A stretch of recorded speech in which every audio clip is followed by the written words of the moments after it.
the work on that.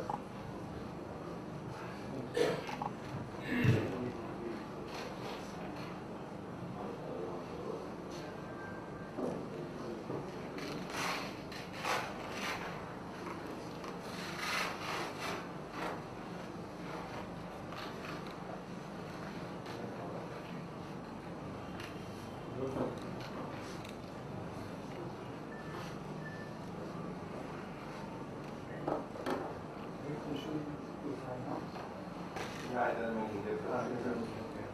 I think the amplifier is not connected at all, right? Sorry? Do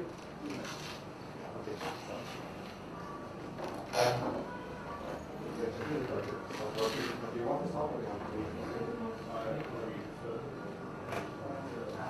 Can everyone hear at the back? I haven't said anything yet.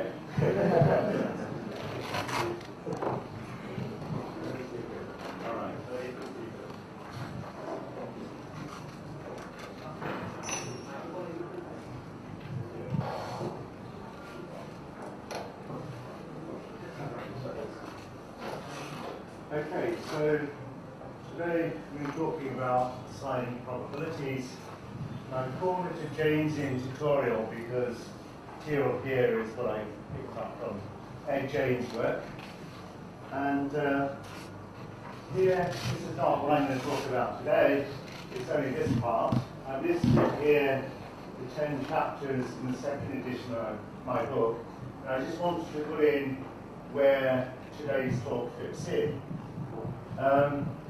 So the thing is that when we were at school, we started using binomial distribution, Gaussians and Poisson, but no one really explained to us properly, or at least to me properly, why we were doing this.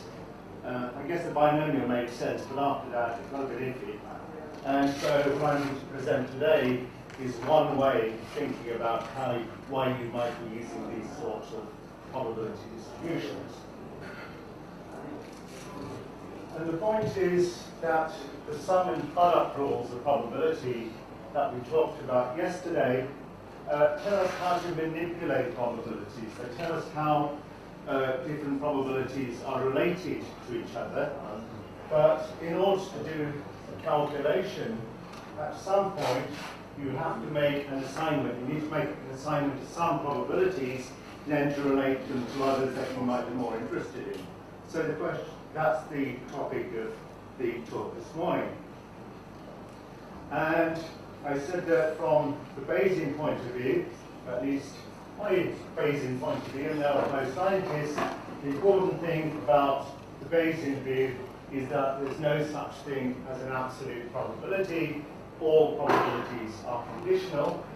And if you have two sets of information, or assumptions or whatever, I1 and I2, there is no particular reason why the probability for x given I1 should be the same as the probability of x given I2.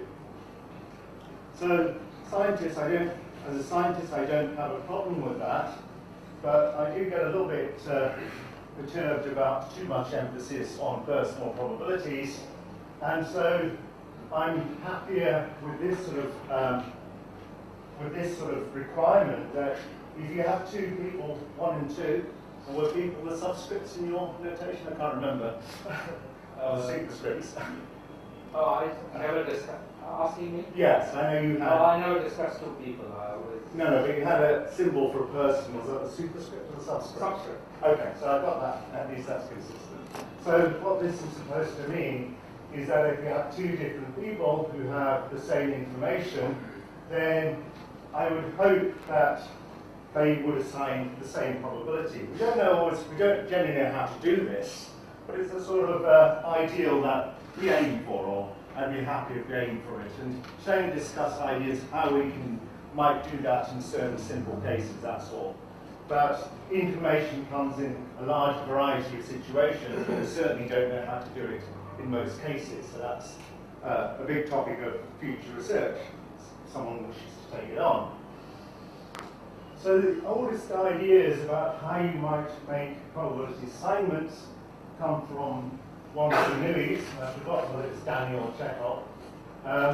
in what he called the principle of insufficient reason. There you go. Okay, thank you. And the famous economist John Maynard Keynes, 1921, essentially renamed it the principle of indifference. And what it basically says that if we can enumerate a set of basic mutually exclusive possibilities, that means that if one thing is true, the other things have to be false. That's what exclusivity is. And exhaustive usually means that at least one of those things has to be true. Anyway, if you can enumerate such a set of basic possibilities, and we have no reason to believe that any one is more likely to be true than another, then Bernoulli says that we should assign the same probability to all. And the difficulty that I usually have here is, what do we really mean by having no reason to believe that any one is more likely than another? And James suggests we could think about this in a slightly different way, which clarifies this.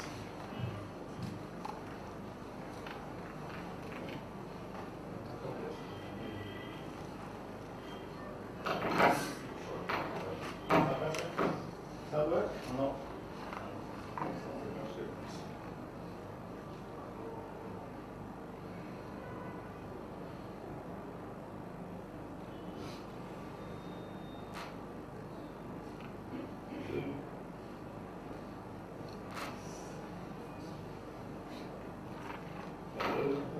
That's not a good idea. Okay. I think we'll just leave it. I think I talked loudly enough where I can. At least for one lecture. For more than one, I start losing my voice. Anyway, so Ed James, what he said was that one way we could think of this suggestion by Bernoulli is to consider it as a desideratum of consistency. And so the way you can think about it is, suppose we've got a certain number of possibilities, and we'll label them A, B, C, D, etc. Let's say up to M. And I ask you to assign probabilities to how much you believe A is true, B is true, C is true, etc. And once you made these assignments, I might then say, I'm terribly sorry, but what I said was A was really C, and what was B was really F, etc. So I could switch the labels and say, would you like to change your assignments? And Ed's argument was that if the only thing you knew was what the possibilities were and nothing else, then your assignment shouldn't change. It should be invariant with respect to such a permutation. And that represents that you know what possibilities are but nothing else. And the only assignment you can make which satisfies that invariance under a permutation is a uniform assignment here. So he said that's how we think about, okay, fine, thank you, how we can think about Bernoulli's suggestion.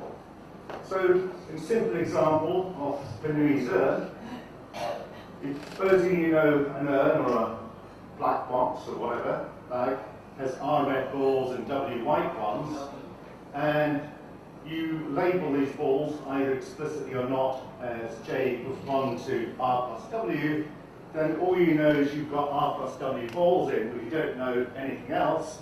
So Bernoulli would say that the probability that you picked up ball J is 1 over R plus W. Well, you would assign the same probability to each, but that constant has to be 1 over R plus W just to get the normalization right. That seems simple enough, but you can then derive important results by combining that simple assignment with the basic rules of probability. For example, suppose you were interested in what's the probability that you pick up a red ball in this situation. I think we all know what the answer is, but it's nice to see how we could get to that obvious answer by starting from this assignment based on Bernoulli's suggestion here and the rules of probability. So if we could write down the joint probability that we have a red ball and it's labeled J, and we're only interested in the probability of having a red ball, then our rules yesterday said we just integrate out the index J from 1 to R plus W. And then you can use the product rule of probability to expand this joint probability as this conditional one and this prior one. And we have to do this sum. Now this is the probability that we have assigned, just on the other side. This one here. And it's a constant, and the value of that constant is 1 over r plus w. So I can take this constant out, and I'm left with this summation, which says what is the probability that the ball is red, given that you picked up the jade ball. Now, if the jade ball happens to be red, the value is 1, and if its jade one is not red, it'll be 0. I may not know which is which, but knowing the contents, I know that r of them will be 1, and the rest will be 0. So just knowing the contents and nothing else as to which one's labelled which, you get to the obvious result. The probability of red is r over r plus w. I say it's obvious because it's, again, consistent with our sort of simple notion of probability. Probability of red is the number of cases favourable to red over the total number of equally possible cases. Now, if you repeat this trial many times, again, you can do this by using sum and product rule of probability. You can say, let the probability of success, say, of picking a red ball be P, probability of failure, which could be not a red ball, has to be 1 minus P to get the normalization right.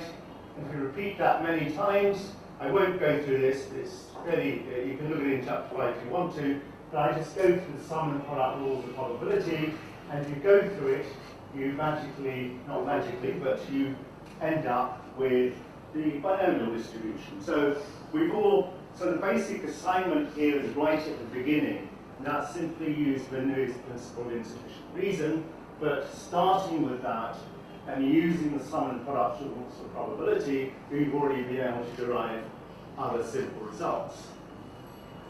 Okay, but even Bernoulli realized that his suggestion could only be used in specific simple cases. So what can we do in different cases? Well, in general, I say we don't know, but a couple of simple ones I'm going to consider are continuous parameters, because as scientists, if I want to know what the Hubble constant is or whatever, it's a number, but it's a continuous number, I don't know its value. So I'm going to now consider those. And although we think of continuous probabilities as limiting cases of discrete ones, counting the number of possibilities becomes rather awkward when you go to the infinite limit. So the question is, can we use the basic guiding principle that if two people have the same information, who assign the same probability, to directly guide us as to what we might do? So the first continuous parameter I'm going to think of is what we call a location parameter. So it's a continuous parameter, but the nature of this parameter is something like, where is something? And this will be Ed's argument, how we could use the consistency argument. So supposing I draw this graph here, here's x, and I ask you to make an assignment for the probability of x. And you draw this graph. Now, if I know that the parameter is like a location, then I could legitimately say, I'm sort of sorry, but I got the origin wrong, and it should have been here. And then I say, would you like to change your assignment? And Ed's argument would be, if the only thing you knew was that it's a parameter related something like a position, where is something, then you shouldn't change your assignment, because if you wanted to change your assignment, if you shifted the origin, it would suggest that you had information other than a knowledge that it's purely a location parameter. So consistency would demand that we have an assignment which is invariant with respect to shifting position. This one isn't, but algebraically we can write down what that assignment, what that requirement is. And so x naught is some constant, that's the amount of shift, and d of x plus x naught is of course just dx, because x naught is a constant, so d of x naught is naught. And that means the only way you can satisfy that is if you make an assignment which is invariant with respect to x, a uniform assignment. Of course, there is a problem with this argument, because you can't normalize this until you have definite constraints. So it's not a foolproof argument, but at least it gives you an argument as to why you might assign a uniform prior over, let's say, a suitably large range. Let's think of a second example that Ed considered was that of a scale parameter. So rather than saying where is something, supposing we have a continuous parameter and we know it refers to a magnitude. How big is something? In general, how big is something will be, the size of it will be something positive. And the invariance we require here, we can consider it in the following way. Supposing I have an element which I think might be radioactive. And so I want to make an assessment of the radioactivity. So rather than the half-life, this is the rate of decay, if you like. And supposing I measure it in per microsecond. And I ask you to give me your initial assessment of how radioactive you think it is, and you make this assignment. And if you really don't know how radioactive it is, but all you know is that activity is something like a magnitude, how radioactive is it, then I could legitimately say, really, I made a mistake, and I should have put per year on this axis. And would you like to change your probability assignment? And if you really have no idea of how radioactive this is, it shouldn't matter whether I put microseconds or years in, because you have no idea what it is. And so, ignorance about this sort of parameter, so you know the nature of the parameter, you know its relation to magnitude, but you don't know anything else, means that we require it to have consistency this way, rather than saying, I want to follow this invariant respective shift to the origin, which is what we want for a rotation. For a magnitude, you want a probability, if I stretch or squash the x-axis, then the probability should remain unchanged. And so that's what the requirement is algebraically. And you need to think about this a little bit more, but what you can show is this is satisfied by this assignment, probability of x proportional to 1 over x, which looks very strange even to someone who's seen this many times before. But it looks less strange once you realize that through a transformation of variables, this probability x equals 1 over x is equivalent to being a uniform probability with respect to log x. And this was first suggested by Harold Jeffreys, although his argument was quite different from this one. And in some ways, this is quite nice, because this is instinctively what we do as scientists when we're dealing with magnitudes. We have things that could vary in scale. We have no idea, and it could be over a large scale. We tend to use logarithmic graph paper, and that's what it's really telling us, that dealing problems with scale, plot your graphs on log paper. Again, to make just like a uniform probability, this isn't normalized until you've got some bounds in, of course, but at least it gives you the right suggestion of using log paper. Okay, now the situations we've dealt with so far have been largely situation of ignorance. We don't know very much. We know what the possibilities are, but nothing more. We know that this is a parameter which is like a location, but we don't know anything else. So the parameter we know is like a size, a magnitude, we don't know anything else. Oh, by the way, if you're confused as to whether your parameter is like a scale or a magnitude, an easy way of thinking about it is think of changes in that parameter. And if the significance of the change, absolute change, is important, then it's like a location. If it's only the relative change, that's important. It's like a scale. For example, imagine a parameter has a value of 100, and you think of the change of the value changing from 100 to 200. The question is the significance of the change going from 100 to 100 similar to the significance change going from 1,000 to 1,100, or is it similar to the change of going from 1,000 to 2,000? And if it's the former, it's a location parameter. If it's the latter, it's a scale parameter. Okay, now I'm going to move on to situations where we know a little bit more. And Ed considered this case, which he called testable information. It's a definitive constraint. For example, supposing you know what the average value of x is. It's testable in that it's definitive. You know, you've got this constraint. If you propose an assignment, then I can test it, and on the basis of the test, it will either satisfy it exactly, or it won't. And you either accept it or reject it. There's no halfway house that it's roughly right or anything like that. So it's very restrictive in that sense. And Ed suggested that if you were in that sort of situation, and perhaps you should make the assignment which maximizes this function subject to your constraint. And for those of you who've done a course in statistical mechanics, you recognize this as entropy. Usually you don't see this term here. I'll come to that in a moment. This is a measure, but usually this measure is uniform, so this term isn't there. Anyway, that was his suggestion. And back in 1963, I think he published one of his first papers illustrating this. Maybe it's 1957, but one of the problems he dealt with was what he called Morse die.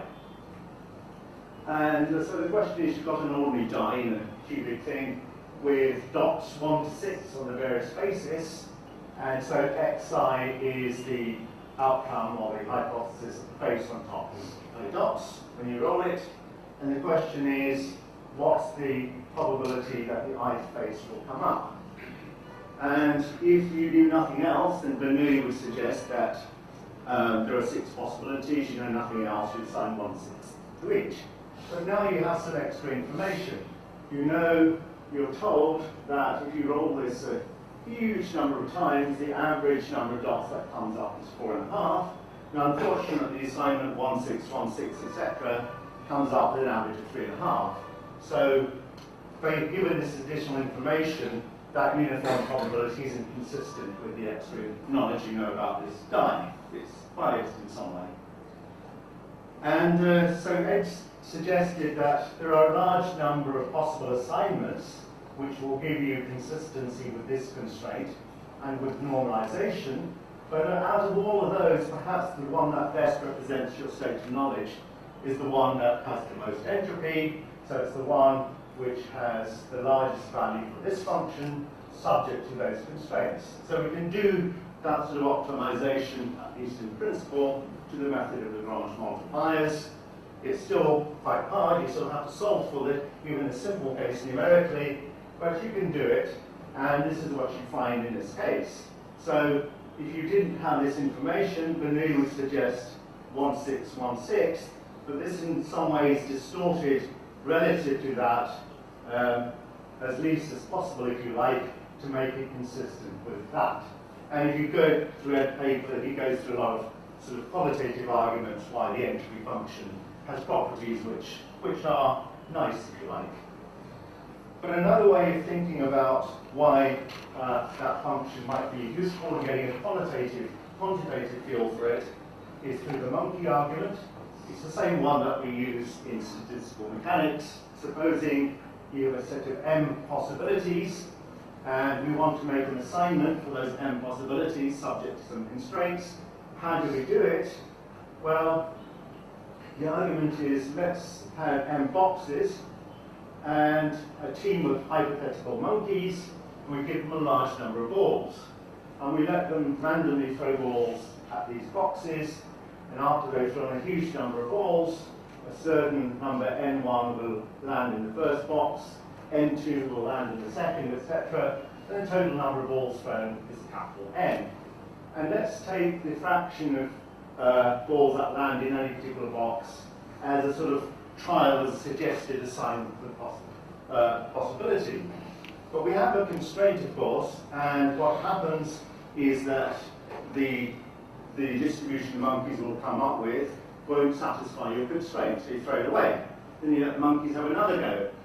And after a long time, this is just a hypothetical model anyway, it doesn't really represent, you don't think probabilities are assigned or generated in this way. The monkey model is simply a model saying that these monkeys don't have any particular axe to grind, and so the ones that they come up with most often, which is subject to your constraints, in some ways assumes the least about the things you don't know. So it's a sort of a model representing gross ignorance rather than anything else. It's not supposed to be physical reality. And so what we need to do is to find out how many ways you can generate any particular distribution, and the number of ways, the frequency at which this distribution comes up is the number of ways you can generate that. Over the total number of possibilities, each ball can land in any one n boxes, so the total number of possibilities is m to the n. And if you go through some counting exercise, you can work out that this thing is given by this multinomial distribution.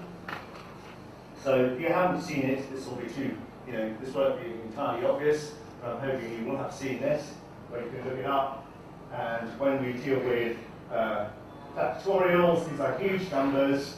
When we have huge numbers, just like before, we tend to make them more manageable by taking logs. And you can use a useful formula which lets us approximate log of n factorial by n log n minus n. I should point out that normally when we use approximations, we assume that terms you missed out shrink to 0 as you take the limit. That's not quite true here. There is another term which doesn't shrink to 0, but it does become more and more negligible compared to the terms you've left in. If you use all that, then you can show that the logarithm of the number of ways you can generate any distribution is given by some constant plus this constant times s, and this function here is the only thing that depends on the actual distribution, and has this familiar form of the sum of minus pi log pi, which is the statistical form of entropy. Now, what about that Lebesgue measure? Well, one way you can think about it is the boxes in which the monkeys were throwing balls were all the same size, so the chances of the ball landing in any box before was the same. And if I wanted to know what's the probability that this die comes up with 1, 2, 3, 4, 5, or 6, that seems reasonable.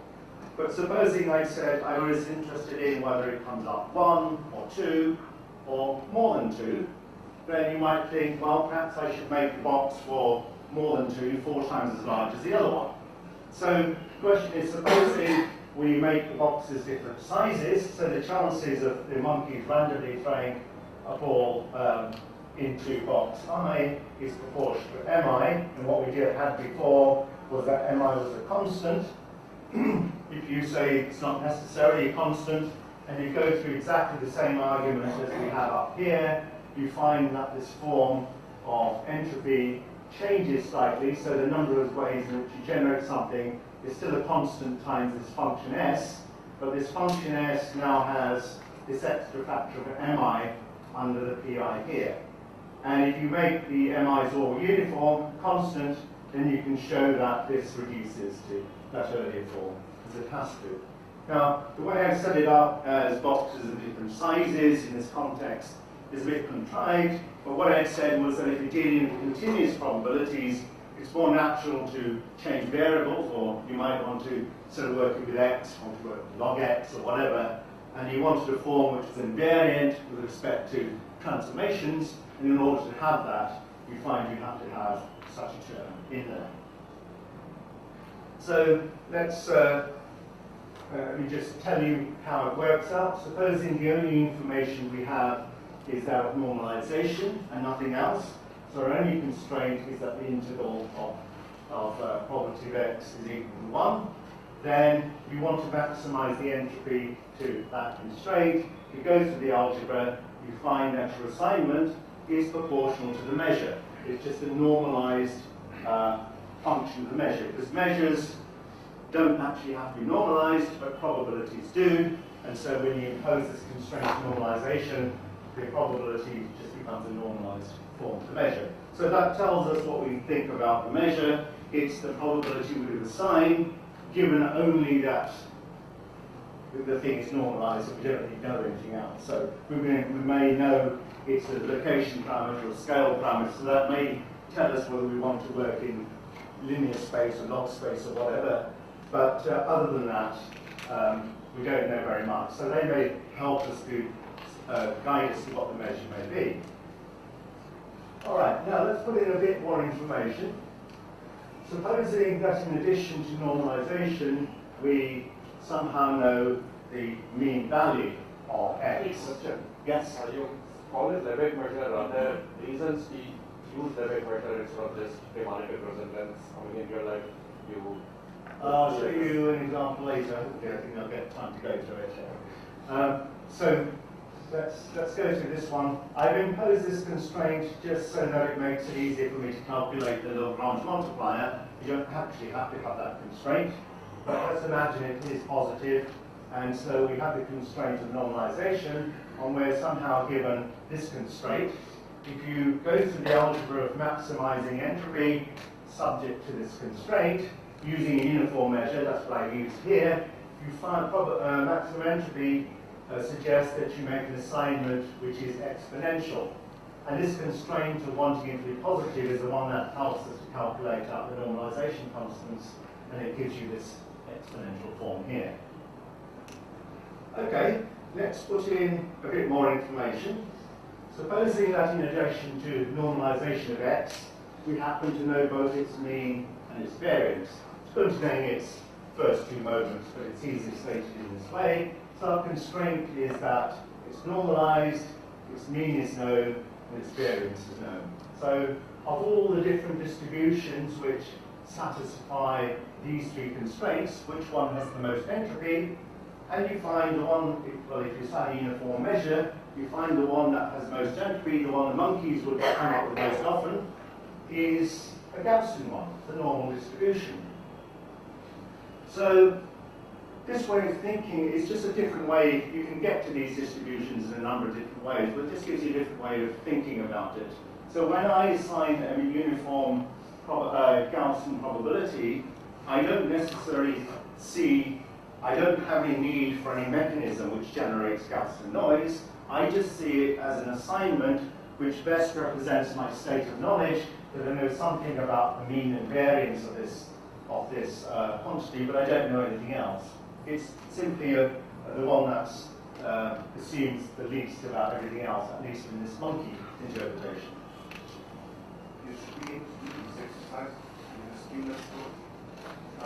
Right, yes, it might be a bit tricky to do get normalization, right? But do it in a computer. So a question about this uniform probability, so in the infinite space it's a problem. Yeah. Supposing I tell you I don't know the variance, Yeah. when I say I'm 99% certain that it is between minus 100 meters and the plus 100 meters from Yeah. here, and it's symmetrical about 0. Yeah. So the mean is 0, and I'm very confident. Yeah. Then is it a Gaussian?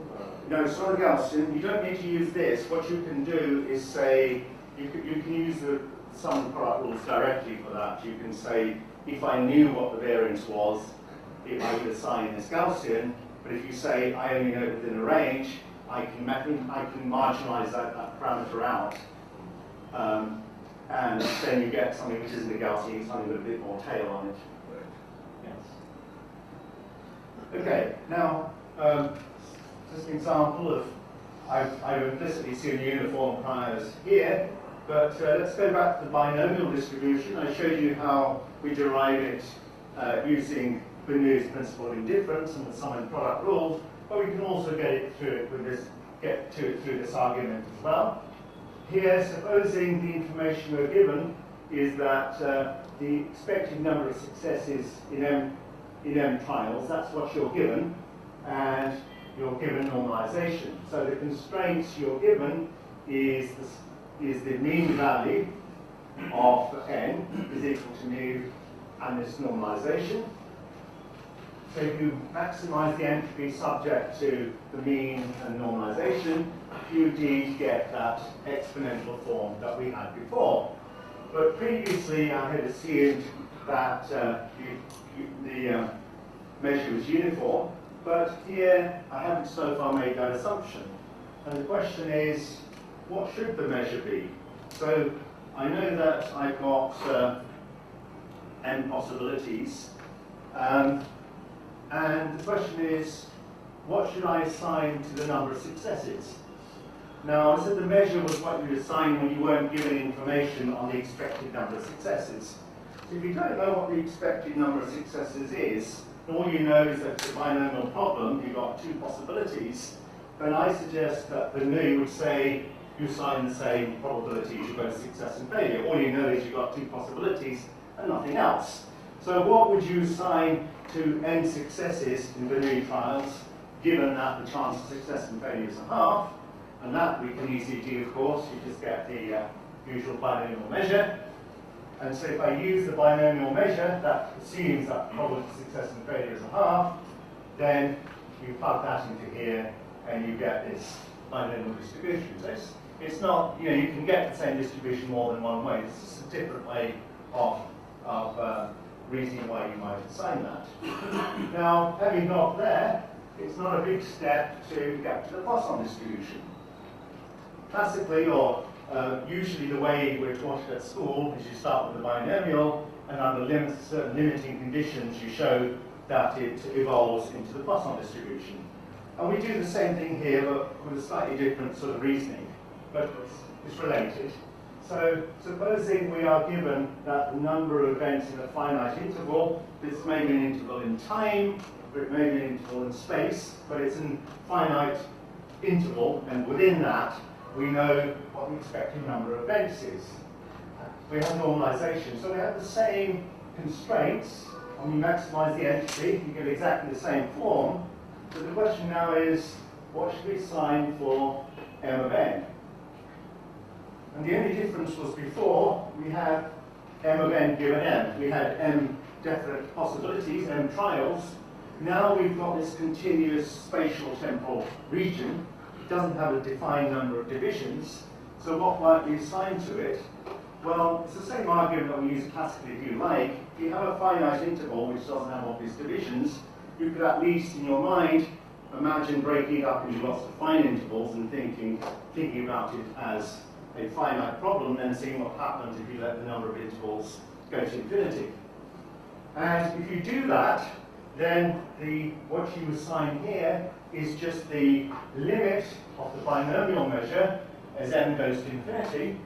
As m goes to infinity, then the binomial measure goes to m to the n over n factorial, because, well, you have to think about it a little bit. What happens is, I'll even think about that.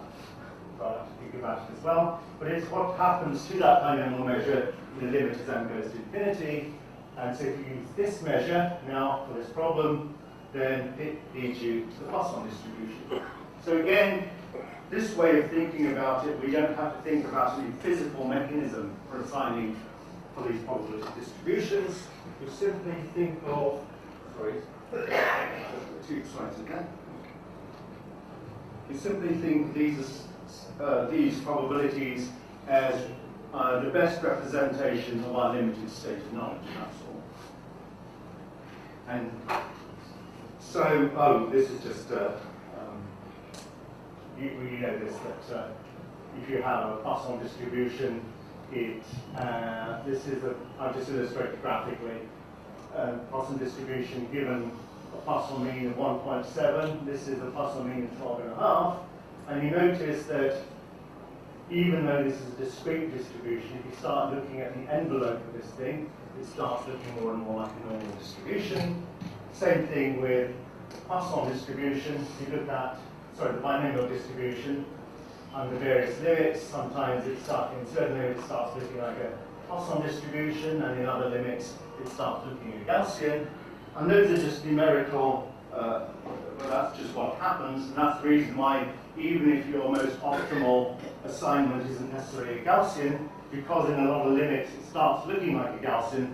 If you see a Gaussian, it's often not about approximation, but that's just a fortuitous thing that works out that way. Anyway, so let me just finish off this thing. I want to emphasize what I said in the first lecture. As a scientist, I'm happy with this interpretation of probability. The probability encodes the state of knowledge, and I'm happy to live with the fact that all probabilities are conditional. It doesn't bother me that they're not absolute. And I'm also happy that the probability of X would be different with different states of knowledge. That's not a problem. What James suggested is that we can introduce some measure of consistency by trying to make sure that if two people had the same information, they would assign the same probability. We don't know how to do this in most cases, but in a few simple cases, we have a fairly good idea. So I think of this as a sort of ideal that we might aim for, but it's not one that we know how to implement in most cases. But the last thing is that in the classical literature, people are often talking a lot about subjective and objective probabilities.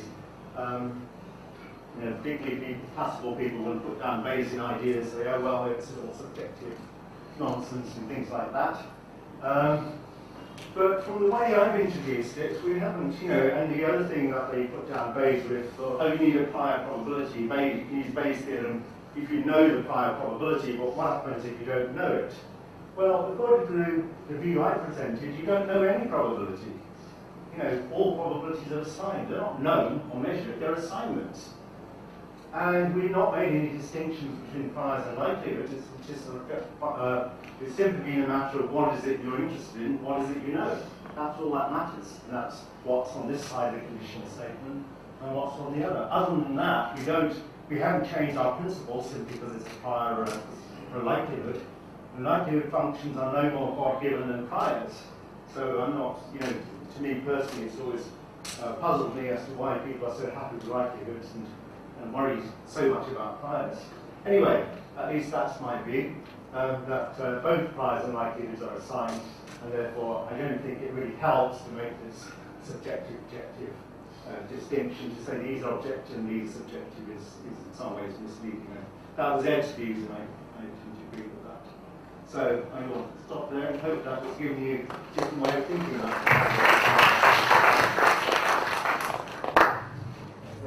Just a couple of quick questions. Yeah. So, the development of probability models through the idea of entropy was interesting. Yeah. I was not aware of it. I knew James. Yes. Not too well, but Yeah. what struck me is Definitely has followed up by Percy Diaconus and Friedman, have developed a series of papers where the basic assumption is that of exchangeability, which is a form of indifference, indifference under rotation. And with that simple assumption of exchangeability, we derive the distributions, all the distributions are derived. I was wondering if James made any connection between his work and Definitely's, the original work on exchangeability. Definitely. And also, I know if you know Kingman, John Kingman, at Cambridge. He's also contributed to this. And, I can't say detail. I mean, Ed was, of course, aware of Definitely's work, and in his book, which he never finished, but still got published because it's still quite a sizable tome, he certainly mentioned... What I'm saying is there's a parallel. Oh, sure. I mean, he says that a lot of people pointed this out, but he's never really liked this idea of betting and so on, so he just wanted a different way of getting there. But Definitely was fundamentally a probabilist who introduced not just exchangeability, but also infinite divisibility. As a probabilist, he did some fundamental things in probability, and theorems I'm talking about, where those in probability. Later on, probability Definitely introduced the idea of betting. And if you don't like one idea of a person, should you dismiss all the others? No, you don't. But I think, if I remember correctly, in Ed's book, he discusses this in some form. And I think he had, but I also don't remember the details, he also saw some problems with this infinite divisibility. That it introduced all kinds of these paradoxes of probability that you tend to get when you think of infinity as something that you're already at the start of the problem. He certainly pointed, I mean, it may have been related to that, but he certainly did give a warning that as scientists we tend to get lazy and tend to go straight to you know, for example, as you rightly point out, you can't assign uniform priors over an infinite limit, and technically you put it in a finite limit and see if the finite range and see if the limit is well defined. But, and he pointed out that a lot of paradoxes are explained by jumping straight to infinity. So that was just a warning that although we're lazy and do this, you know, don't jump straight to infinity. That may be his problem. What is the source of explaining taking that maximum probability as the deciding factor to judge a distribution? Like you are telling that in this term which is given a function over minus of pi. Yeah, maximum. So it is from some physical phenomena because we have Shannon's entropy. So is it from there or is it just you see that there is some term which Shannon's entropy is pi log pi. I'm asking question, what is the motivation? Like why? So the question is beyond the Stirling approximation, is this independent way in which you can get here? Yeah, is it from the physical phenomena or it just you can see that this is the deciding factor which is maximum? No, it was just a monkey model. It's exactly the same as you get in statistical mechanics, in statistical thermodynamics, and that's the reason we call it entropy. It's the same thing, same argument. Oh, I mean, Shannon has an actual argument, right? Well, sure. Yeah. So Shannon requires some conditions. One way to see it is for the time order, for example, 4.5 is your average, and you assign some probabilities. Now, what distribution of probabilities will maximize the number of ways you can arrive at such an average, and that turns out to be the maximum. So everything else is lost in the supply key to the calculation. I have a question on this consistency. Yeah. So I'm looking at it from generation of data, experimental data.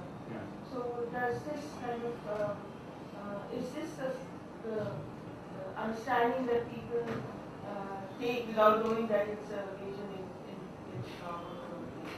That when I repeat an experiment, let's say I'm doing an experiment and I do it 5 times. Yeah. So my underlying assumption is every time I do the experiment, because the condition the same. I'm just telling that whatever feature the data set is showing should be representing what the same thing in all cases. Experimentally, if you think unless you've got some systematics you don't understand, that's what you Assuming expect. that I mean, it isn't quite, I mean, here this is talking about, you know, a theoretical assignment, so it's not quite the same, but yes, you are experimentally, if you, under the same conditions, if you've got completely different results, this shows you something you don't understand in the problem. So I can use the same different data sets Yes.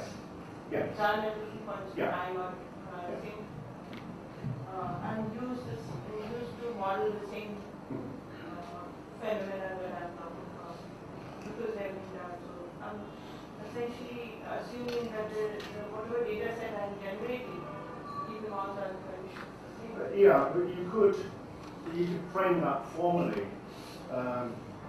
You know, as you could say, I've got 2 data sets.